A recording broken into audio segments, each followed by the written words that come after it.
সম্মানিত উপস্থিতি, আপনি আপনার অন্তরে হাত রেখে একবার বলুন, একবার আপনার বিবেককে ভাবতে বাধ্য করুন, দেখতে না দেখতে আজ 20টি রমজান অতিবাহিত হয়ে গেল, তারপরেও আমরা আমাদের গুনাহকে আল্লাহ রাব্বুল আলামিনের কাছ থেকে মাফ করিয়ে নিতে পারলাম না।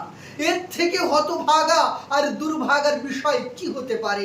আমরা কি জানি না নবী করিম সাল্লাল্লাহু আলাইহি ওয়াসাল্লাম বলেন, সেই ব্যক্তি ধ্বংস হয়ে যাক যে ব্যক্তি রমাদানকে পেল এবং আল্লাহ রাব্বুল আলামিনের কাছ থেকে তার গুনাহকে, তার অশ্লীলতাকে ক্ষমা করিয়ে দিতে পারলো না, সেই ব্যক্তি ধ্বংস হয়ে যাক।